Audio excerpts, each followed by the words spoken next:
Okay. Can you hear me? Yes. Okay, thank you very much.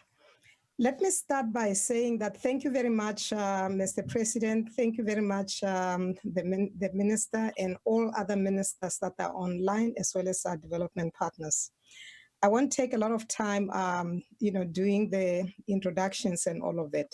What I want to start by saying is that we have seen very high levels of gender-based violence, which have inundated daily, our lives through the media. There were so many police reports of the horrific and senseless murder, rape and maiming of women and children in homes and communities.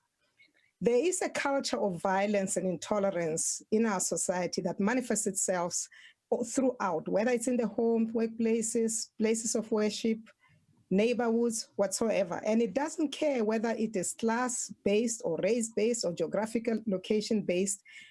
Gender-based violence, it's all over. It affects everyone. As a reaction to this, our country people have decided to go to the streets. There were women and children and men. They all went to the streets by thousands so that they would go out and actually protest against what was happening and demanded of the state to ensure that they deal with gender-based violence as an emergency. Last year, we saw the spike, in media interest on gender-based violence. And essentially, people really raised public awareness and outrage at violence against women. That outrage, they demanded that government and society must really look at this issue as a crisis, acknowledge that what has been done has not been adequate, and then that there must be a response to deal with gender-based violence. The next slide, please. What I'm going to do in terms of the progress report, I'm going to try to touch on 5 things. One is the access to justice for victims and survivors. The second one is changing norms and behavior through high-level prevention efforts. The third one is really the question of, I think it's a wrong presentation you're putting. Can you just please put the presentation related to my speech, please?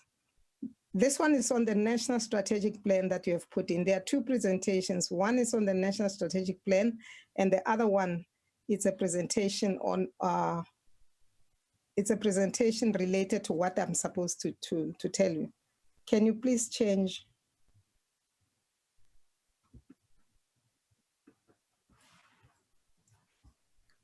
I'm struggling here. I can't see. The screen is gone. Can you please remove this presentation? I'm not sure if you can hear me. Okay. Thank you very much. So I was gonna touch bases on access to justice, changing the norms in terms of prevention, responding to victims and survivors of gender-based violence, and then strengthening accountability and architecture, and then prioritizing interventions that focus on economic opportunities for women. And then I'll end with the conclusions and lesson learned. Can I get the next slide, please? Okay. The next slide says access to justice for victims and survivors. We are aware of the massive challenges with the responsiveness of the justice system. That is a criticism that we had across the country.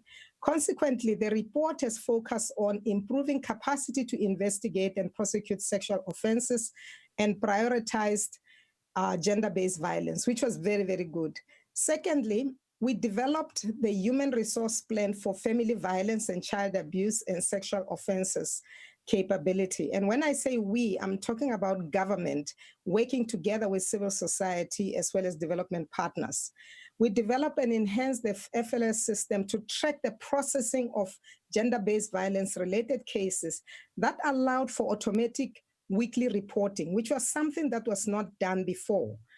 And in addition to that, we succeeded in terms of access to justice by making available evidence collection kits at police station, that is for adult sexual assault, for pediatric sexual assault, as well as DNA referencing.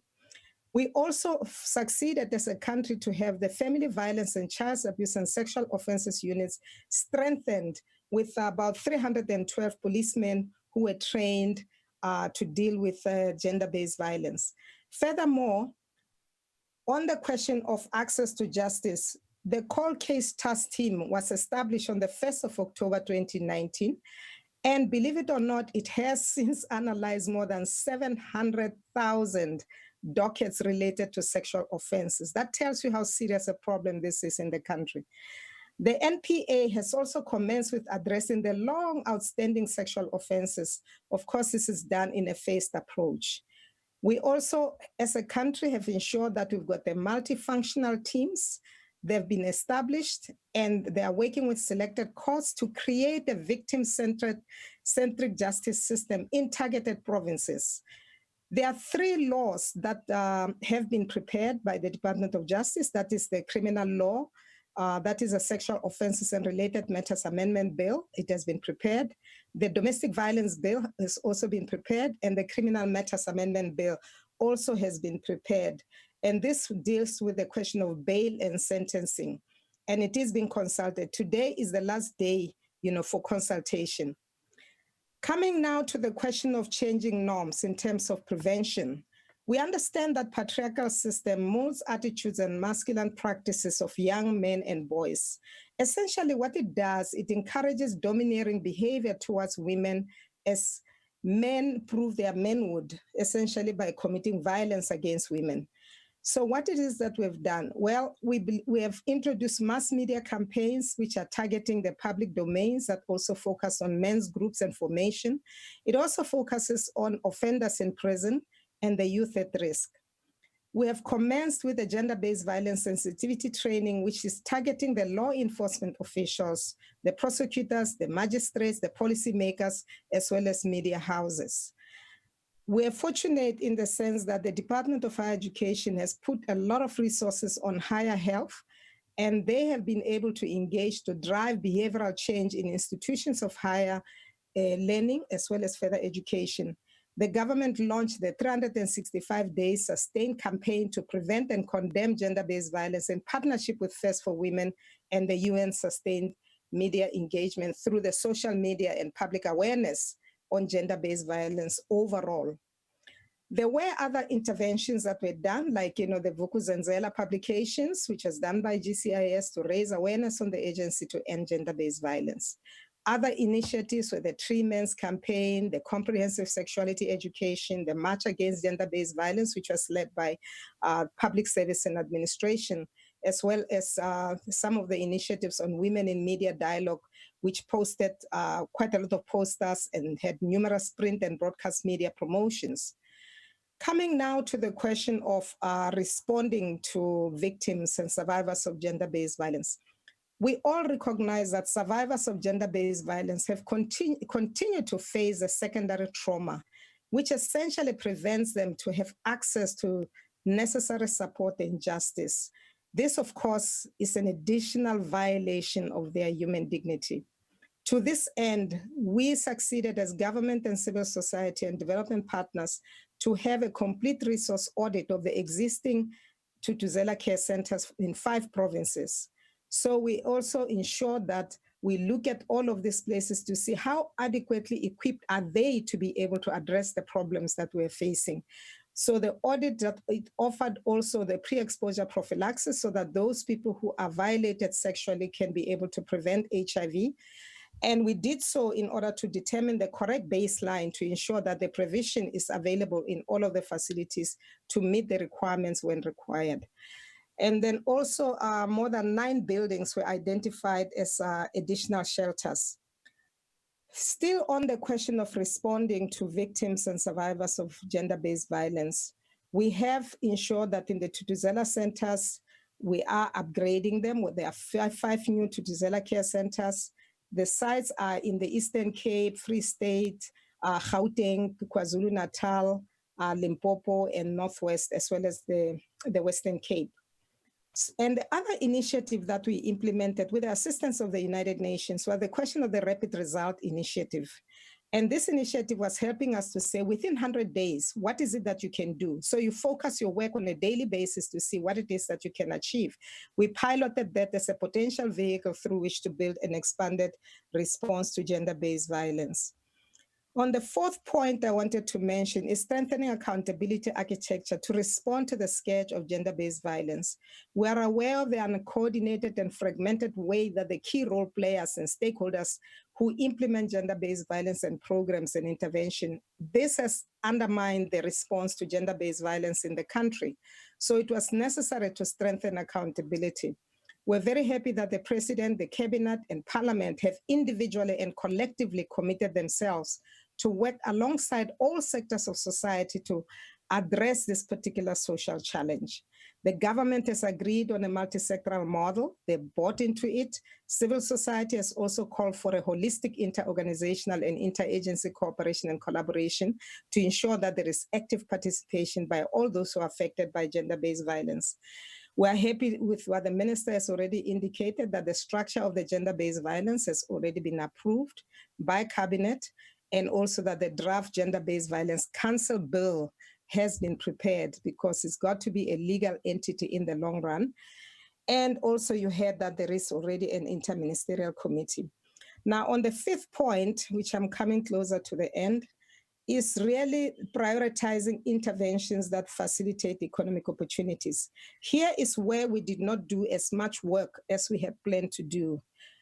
But because we understand clearly that the extremely high levels of social and economic inequality is a driver of gender-based violence, and it requires immediate attention as part of a sustainable approach to the prevention of gender-based violence in our country.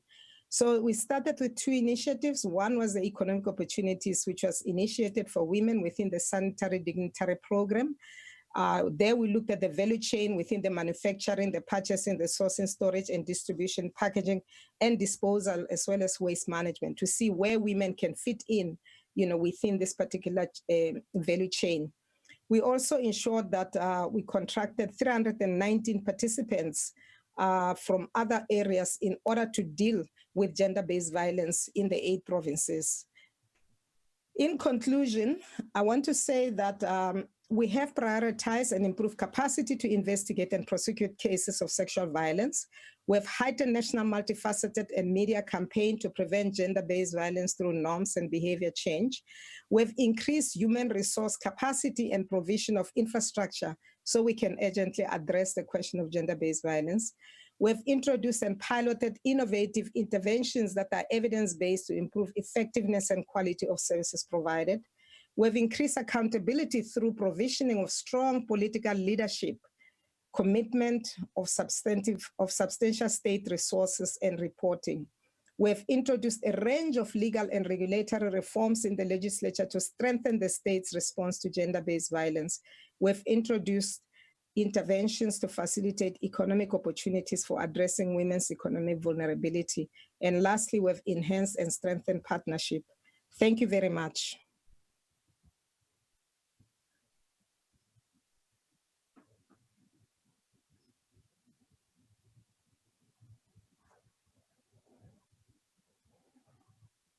Committee, Advocate Brenda Madumizi, stage is yours.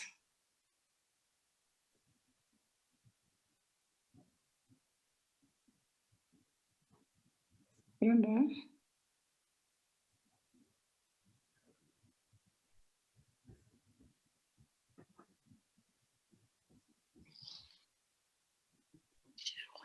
Is Brenda with us? Yes, I'm here, but you need to unmute me. Oh, okay. Yeah. All right. Good afternoon, Mr. President, ministers, and my fellow colleagues from the Steering Committee and any other participant on this important meeting this afternoon. And I want to start with this, Mr. President, and say this to you. And the question will be asked, why is it a big issue that we are handing over a national strategic plan on gender-based violence to you, and why is it a big deal? It is a big deal for the many reasons. In that, for the last 15 years, South Africans and South African women in particular have been making the case for a coordinated approach in how we address gender-based violence and femicide in this country. We've had stop and start for many years. And that was driven largely by political will and political leadership, right? Depending on who the minister is in the Department of Women, or who the leader is leading the country, we found ourselves not gaining traction or even making headway in gender-based violence precisely because there was no political will. So, Mr. President, we are grateful that you took charge and you were bold enough and had the courage to hear what we had to say about gender-based violence and literally agreed to have a summit. That summit led to a declaration, and here we are today in 2020, April the 30th, handing over a document that I think we can all be proud of. Mm-hmm. It's a document that finds expression on a number of levels. But let me center it, and I'm not going to follow the presentation because I want to speak from the heart. This document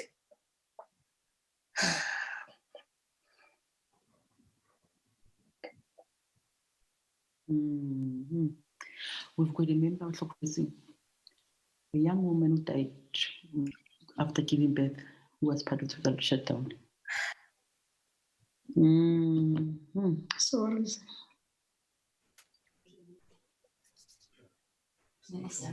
At the center of this document, Mr. President, is prevention. Mm. We can't continue to lose women because patriarchy and our standing as men in this country dictates and allows us to do so.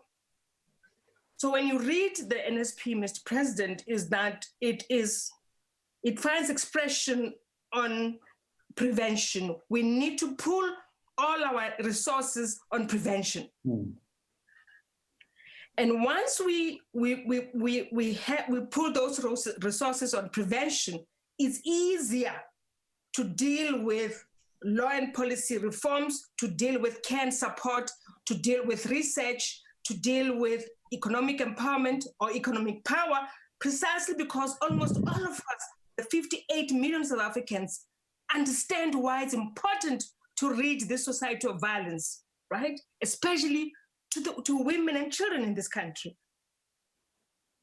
Secondly, Mr. President, is, and you would have seen in the document that is before you on the ERAP, that we forced collaboration, coordination at all costs, so that this is not seen as a women's problem or a particular ministry's problem, but it is across all the departments in government, that they understand what needs to be done to ensure that we rid this country of gender-based violence. And then you draw in civil society to ensure that they also pull in the same direction as we're all pulling.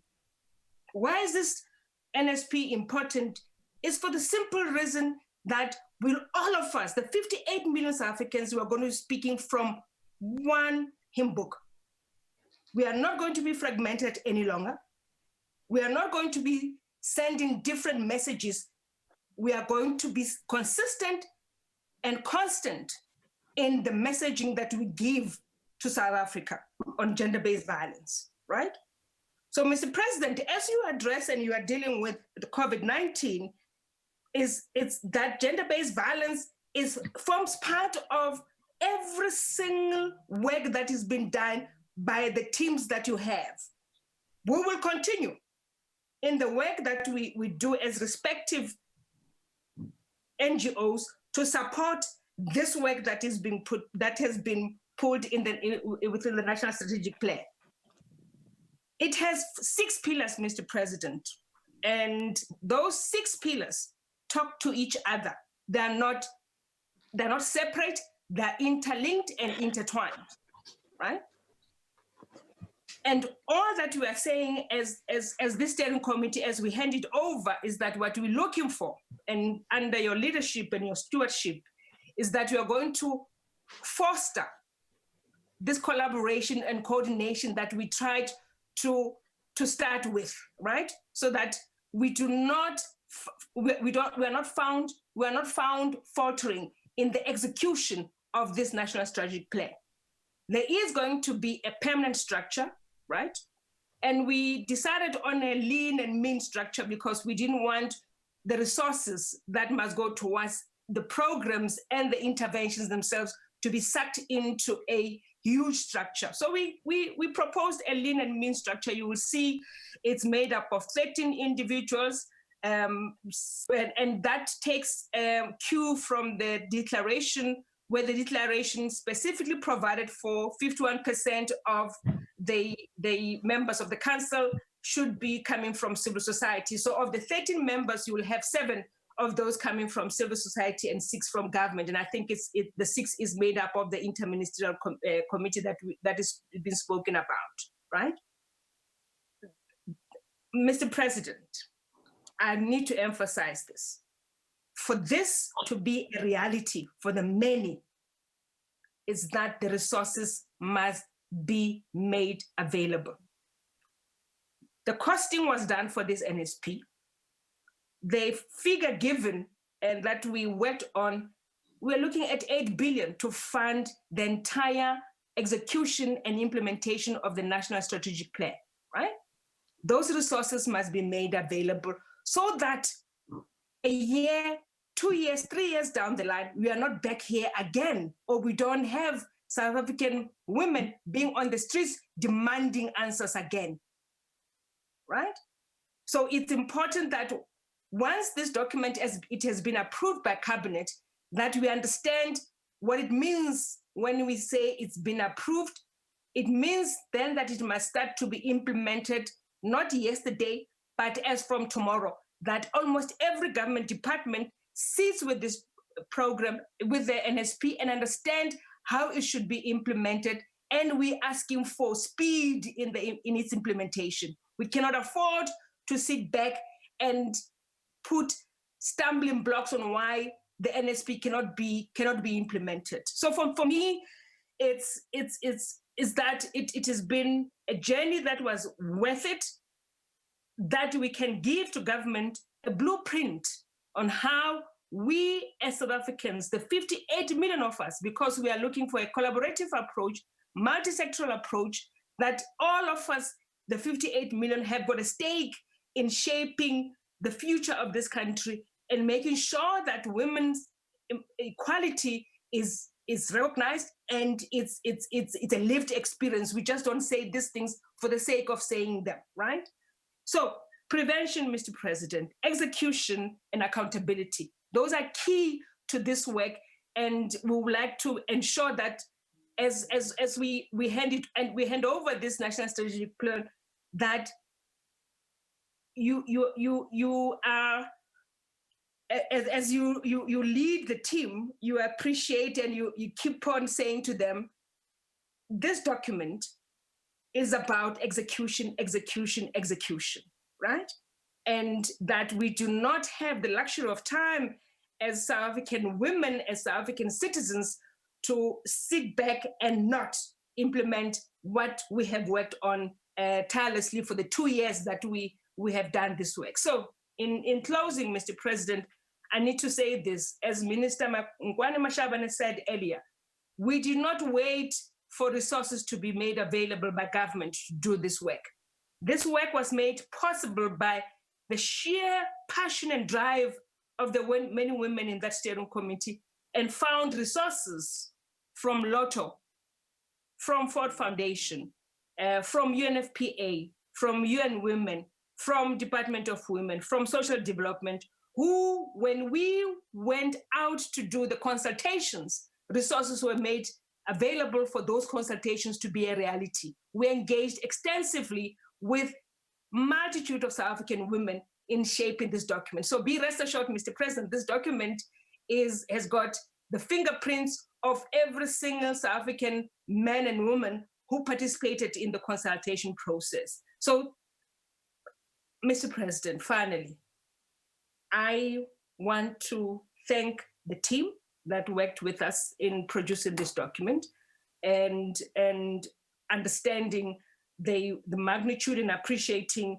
the work that at hand, and ensuring that today we can confidently hand in this document. And I must say this, Mr. President, we were ready in October because we finished this work around October, November, and and we stayed true to what we had undertaken and promised to South Africa, that we will give a national strategic document by that time. So thank you very much for the leadership that came from the Office of the President, and I'm hopeful that the team that is coming in to then take this baton and drive the implementation of the National Strategic Plan will do exactly that, emulate the kind of spirit that we saw during this process of the Interim Steering Committee. Thank you very much.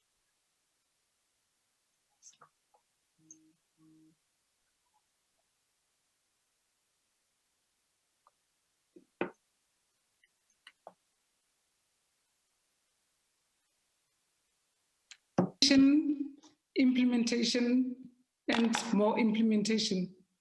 Are we muted? Are we on? We're fine now. Okay. Yeah. Next, without much ado, would be Mrs. N. Chituku Mshongwe, representing all UN interagency gender group here in South Africa. N. Good afternoon. Thank you very much, Minister Maite, for your introduction. Good afternoon, Your Excellency, the President Cyril Ramaphosa.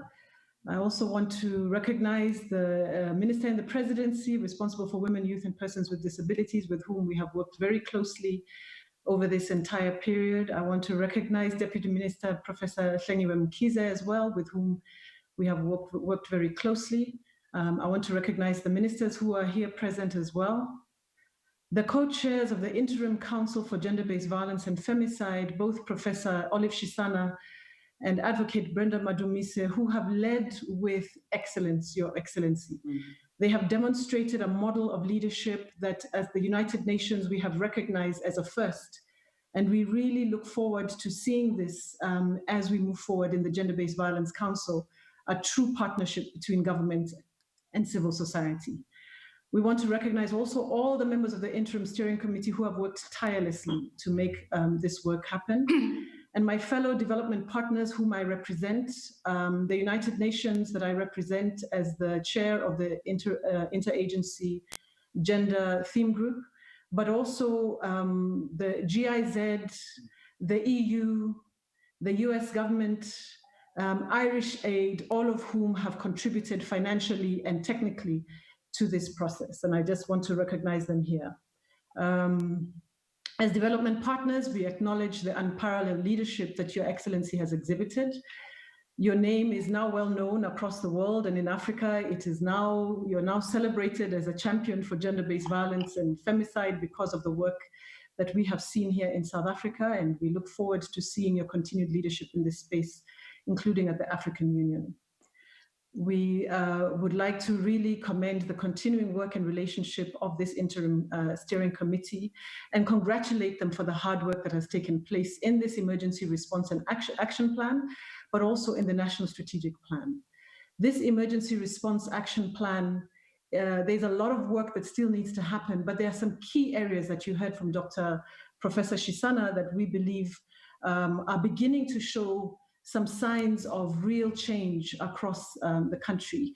And we want to recognize that many of your government ministers and leaders opened their offices, and they opened themselves to quite tough criticism. The justice system began to look very seriously at how to improve its results and looking at how to speed up the processes there. We had a comprehensive review of the police and the challenges that exist within the police in terms of their responsiveness. Some of that work, I think, was presented by Professor Shisana, but we also, following your leadership of the district method, the district models, we started to do and support work, bringing in global technical support on rapid results. And it's a process that is still underway, both in justice, but also in the Eastern Cape right now. And we have teams of over 60 people who have been engaged until this lockdown period, who've been actively engaged in trying to ensure that they've got high levels of efficiency and effectiveness and responsiveness to gender-based violence.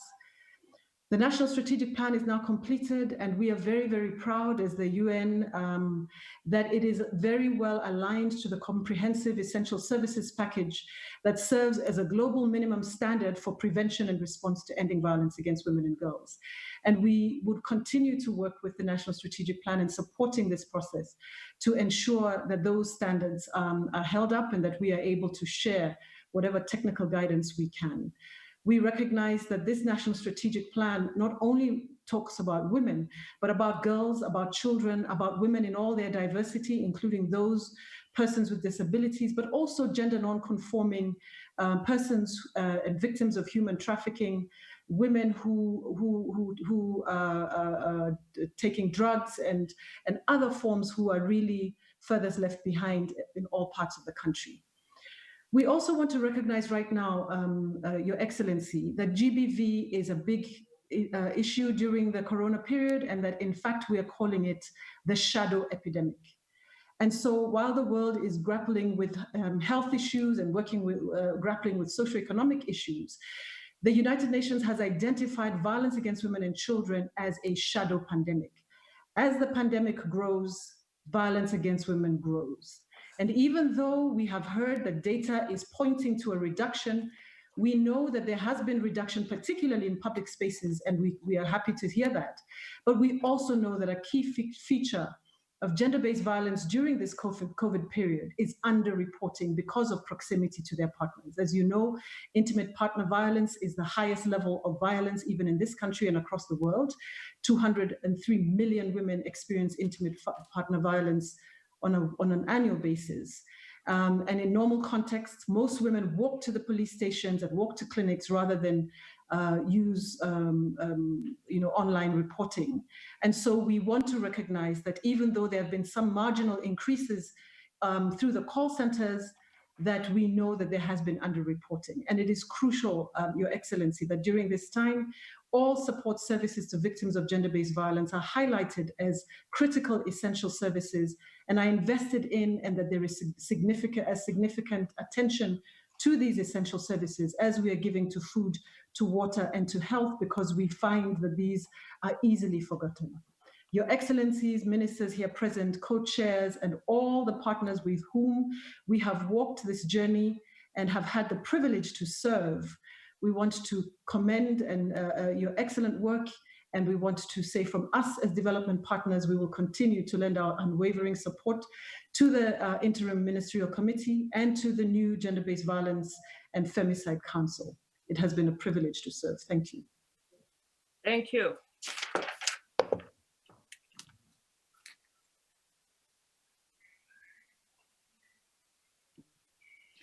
Thank you very much, Madam and Chetu. It's not done until it's done. We have just begun a very difficult journey, and we're sure we will succeed with you. It is now my honor and a privilege to hand over this to one and only President of the Republic of South Africa, and the partner that we can rely on when it's rainy and when it's shining. Over to you, Mr. President.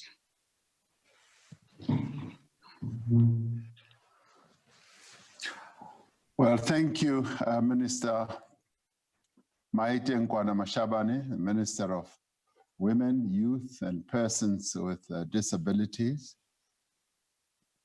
I greet you, and I greet all the other ministers who are part of this occasion, and deputy ministers. I also want to extend my greetings to the co-chairs of the Interim Steering Committee on Gender-Based Violence and Femicide, Professor Olive Shisana, as well as my sister Brenda Madumise Pajibo, but also to the members of the Interim Steering Committee, not forgetting our friends in the development community, various NGOs, and of course, my sister from the UN Women. and members of the media, of course. Today, we are marking 3 milestones, very key, critical milestones in our nation's struggle to end gender-based violence against women and children. Firstly, we are marking the completion of the work of the Interim Steering Committee on Gender-Based Violence and Femicide.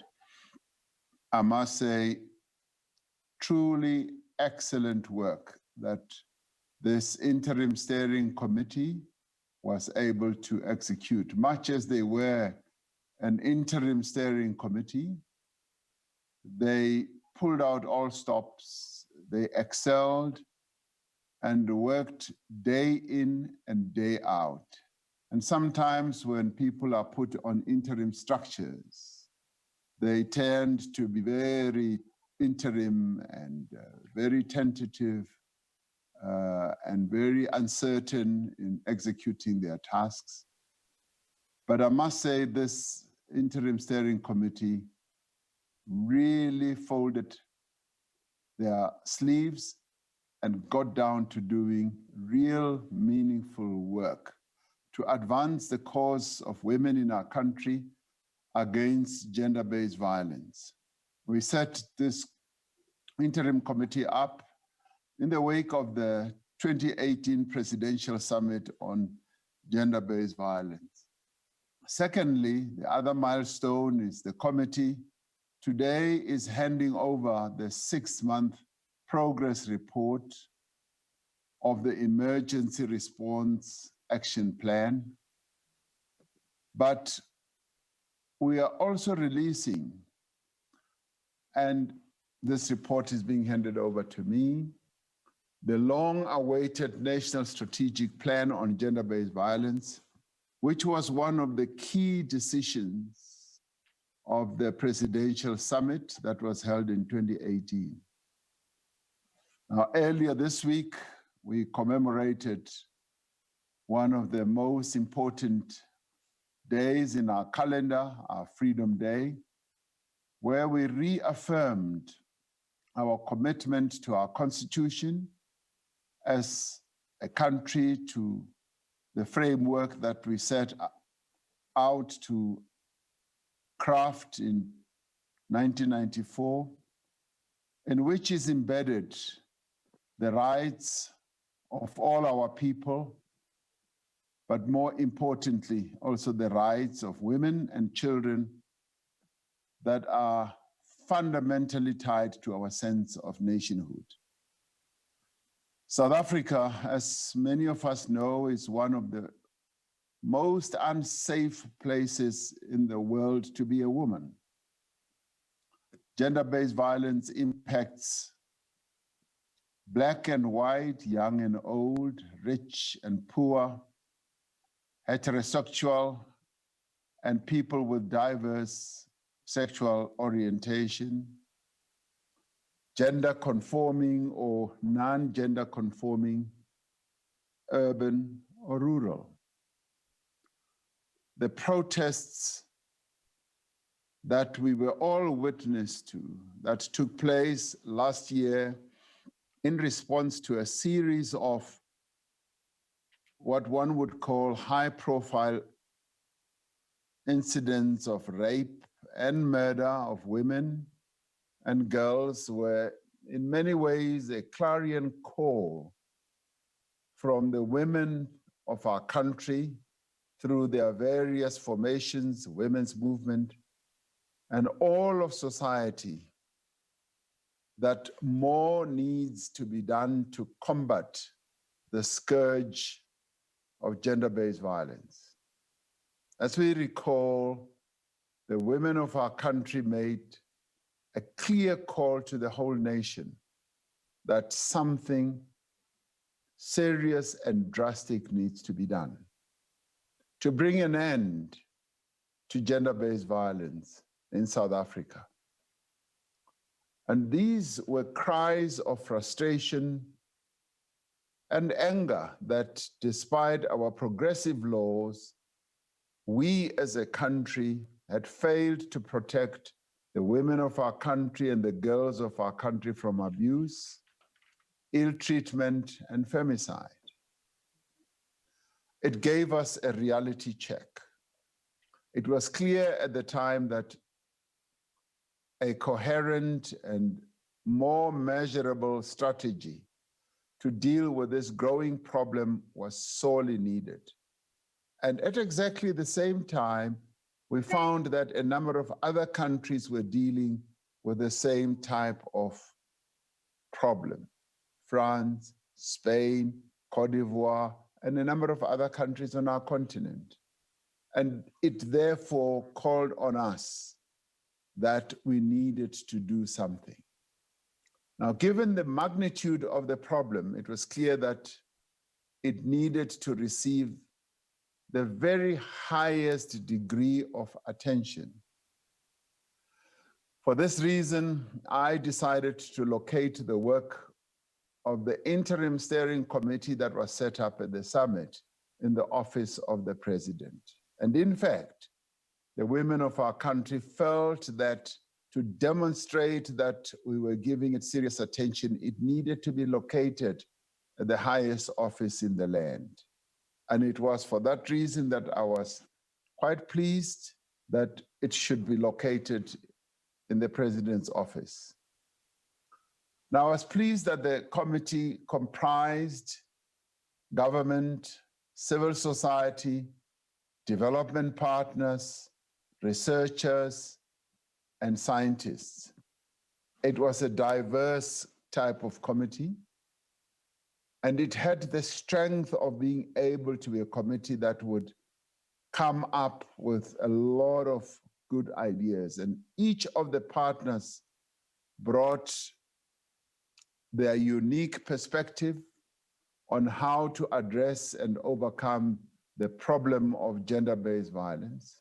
And that was the richness of the composition of that committee. Everyone on the committee had valuable ideas on a whole range of aspects of this problem, on prevention, on the care of survivors, on ensuring that there is justice and accountability, and others also focus more closely on the one aspect that is so important, the economic empowerment of women and young girls. The committee took great care to ensure that all strategies, as well as all plans and coordinating mechanisms were developed, were put in place, and were done so in a transparent and accountable manner. I was provided with regular reports on a weekly basis on the work that was being done by this committee. And that to me gave me an opportunity to keep pace with the work. Now, guided by the presidential summit, the committee went beyond identifying interventions to address gender-based violence and femicide, to consider the wider challenges women and children face with regards to safety and security, but also poverty and access to economic opportunities. They also looked at the contestation around the rights of women and children in a climate where patriarchy and chauvinism is widely prevalent in our country. Now, the Emergency Response Action Plan was born out of the need to come up with an urgent plan to deal with gender-based violence cases in the middle of 2019. The plan focused on 4 key interventions: broadening access to justice for survivors of violence. Secondly, changing social norms and behavior. And thirdly, strengthening the existing architecture and also promoting accountability. And lastly, the creation of more economic opportunities for women. Among other things, the plan owes its success to the buy-in of all political parties in our parliament who pledged their support following the joint sitting of parliament that I convened last year at the height of the challenges that we were facing. Now, government departments rallied around the plan, and we were able to source around 1.6 billion rand through budget reprioritization. And this, for me, was a very positive development because we found fertile ground in government departments where government department leaders in the form of ministers, directors general, and other key officials were very positively disposed to what needed to be done. They saw this as a national emergency that we needed to address the scourge. On access to justice, government budget prioritization allowed resources to be redirected to supporting the network of sexual offences courts, the Thuthuzela care centers, and the South African Police Service Family Violence and Child Protection and Sexual Investigation Units. Systems to track the processing of gender-based violence cases, the rollout of a rapid results method in courts, and the establishment of the cold case task team, where we are able to follow up on cases that had gone cold, that had been, discarded or just ignored. We were able also to focus on issues such as evidence collection kits and how these should be made available at all police stations. On the part of the prevention effort, mass media campaigns have been rolled out nationwide and spearheaded by the Government Communications Information System. I will be the first to admit that much more needs to be done in this regard to increase our efforts on prevention. And as my sister Brenda Madumise Pajibo said, this is an area that we need to focus more attention on so that we are able to prevent acts of violence against women and children. Our interventions targeted law enforcement as well and judicial officers, as well as specific gender-based violence awareness campaigns targeting men's forums or formations, also targeting offenders themselves and youth at risk, as well as tertiary institutions. With regards to response, care, and support for the survivors of gender-based violence, the number of Thuthuzela care centers have had to increase, have had to be increased, and they are being increased as we speak now. Now, I want to see more and more of these centers being spread out in the country. I'm frankly not happy even with the number that has been pegged at 100 by 2025. I want to see more of these centers throughout the length and the breadth of our country, being there ready to serve as refuge for the women of our country who need to have a place of refuge. A number of government buildings have also been identified and have been handed over to the Department of Social Development rather, to be used as additional shelters. So this is progress. It is unfortunate that progress has been slow in opening up economic opportunities for women and addressing the scale of gendered poverty. I'm hoping, though, that in this regard, past COVID-19, as we migrate into an economy which I would like to see as transformed, reformed as a new economy, we will be able to empower the women of our country much more strongly than we do now, and offer the women of South Africa and the young women of our country more economic opportunities. This is an area that requires far greater attention, especially as we work to mitigate the economic and social impact of this coronavirus. We must support women's empowerment through preferential procurement, funding of women-owned small and medium enterprises, and also speeding up women's access to land.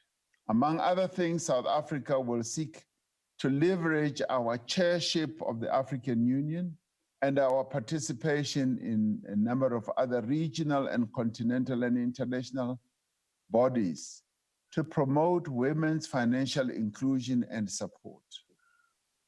Our application to join the UN Action Coalition on Economic Justice earlier this year is an example of the ways in which we can contribute to and benefit from the global women's economic empowerment agenda.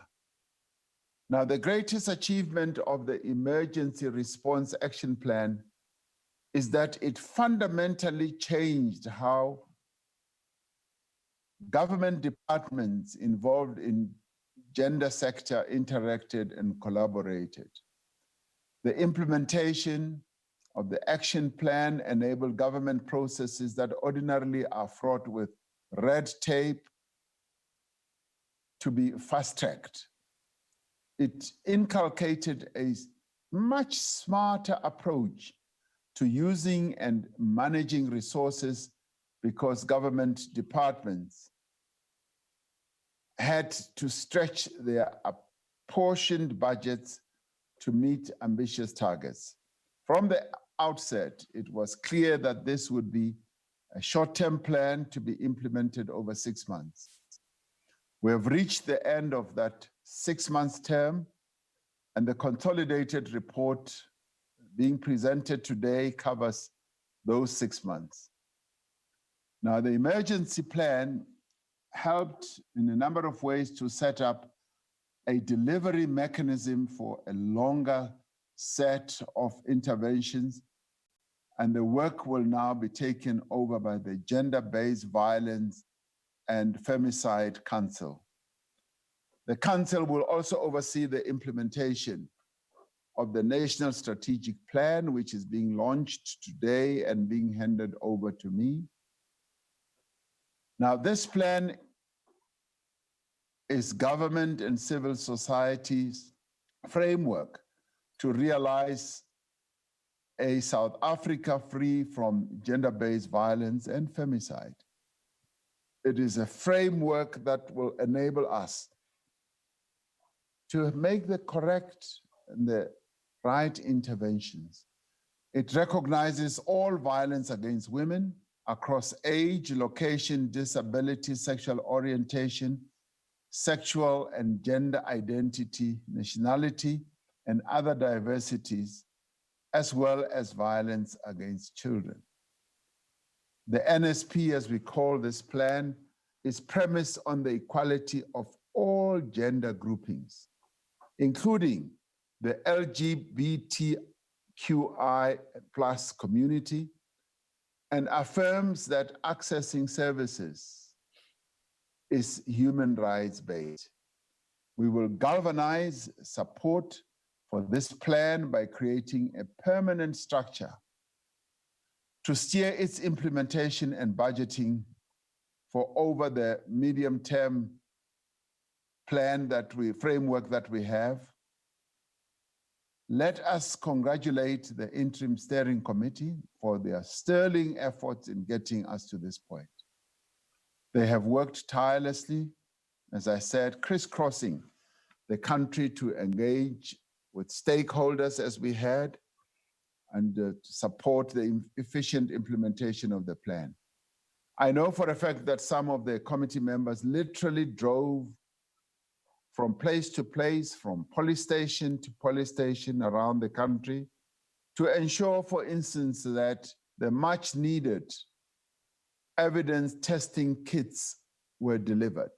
Yeah. And they knew in almost a microscopic way which police stations were lacking in these tests.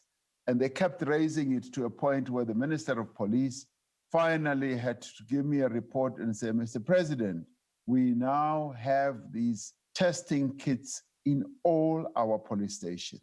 And this was given rise to by the members of the steering committee who committed themselves to ensuring that these evidence test kits were made available in all our police stations. They are truly to be applauded because they went beyond the call of duty to make sure that this is done. This is but one example of the enthusiasm with which they did their job. Let me also thank all partners in the development community, in business, in the labor movement, in community-based organizations, as well as political parties, various formations of women in various political parties, and across many sectors for the great contributions that they have also made in this effort.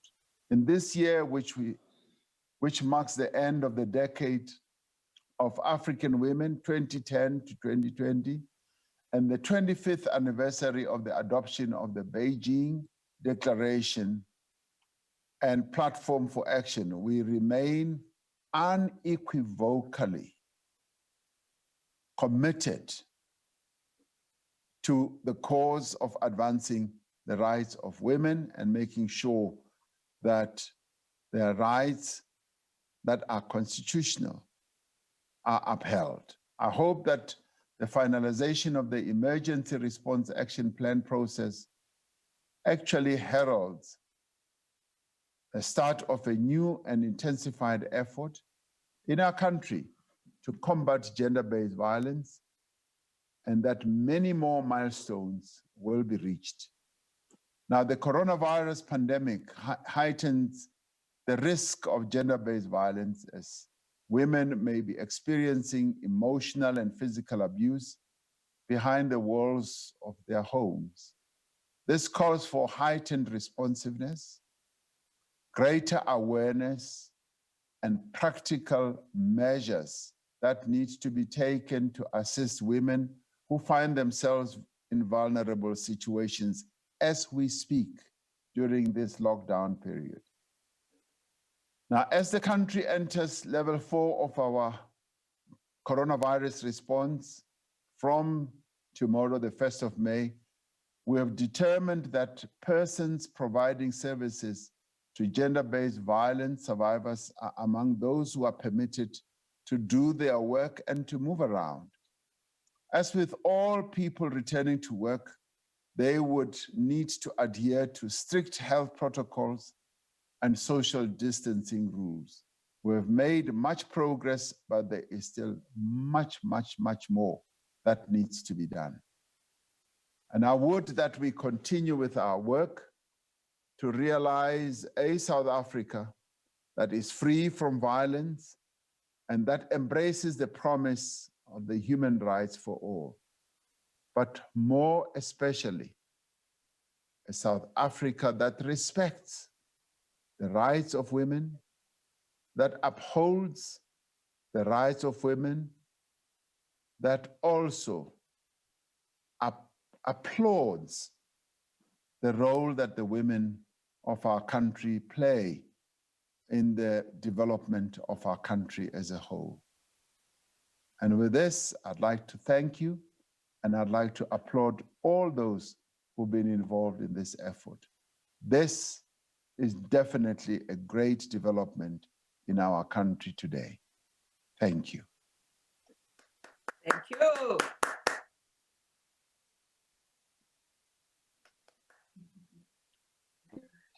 Really, thank you ever so much. And we are assured that we do have a partner we can trust and we can continue moving on with. Without much ado, because you had only borrowed us 1 hour, can I request Professor Mkhize, my deputy, to just say a word or two in thanking the president and the delegation, because I don't know how she's going to do it in 1 minute, but I know she can, so that we continue working and working. Okay, thank you, Minister, for unmuting me, for allowing the administrators to unmute me. Firstly, I must greet His Excellency, President, Mr. President Ramaphosa. We really appreciate being with you today. It's a great honor for us. Minister Maite Kwane Mashabane, thank you for the leadership you have provided in ensuring that our members of staff continue to support the work of the National Steering Committee. I would like to thank Professor Dr. Olive Shisana and Advocate Brenda Madumise Hajibo, co-chairs who have worked, as the President and all other speakers have said, in an amazing manner. The work that they've done will always be remembered, as it's gonna be a guide in terms of what the Gender-Based Violence and Femicide Council will be doing. But also for us as government, it has brought back that activism of working in partnership with civil society for greater impact. I would also like to thank Madam N. Tituku Shogwe, the chair of the UN Interagency Gender Groups. And I must say, as she was thanking us and other departments, we thank the UN agencies a lot for the cooperation they've shown, the support in assisting us in all our strategic, especially public events. We hope the relationship will be deepened even more as we talk implementation. Coming to Mr. President, I would like to thank you very much for steering this ship by being the moral authority and the face of the GBVF campaign, as well as providing strong political leadership within Parliament and government to ensure that there is a broader day in. Your role in particular started a revolution. We saw young people, we saw men, we saw religious bodies standing up, saying enough is enough, echoing the words of women. So we do believe that the success of the Gender-Based Violence and Femicide Council, the success of the department in implementing the work of the NSP with a sense of agency will depend a lot on the support and the commitments you have made to these women here today. Mr. President, they are just, when talking today with joy, receiving these 3 documents, it's important to just take us back to a memory lane when women said, "Sizolalala, ashambi before we see the president." We all were taken aback in terms of saying, is it the right time for the president to step out and listen to women who are talking about gender-based violence?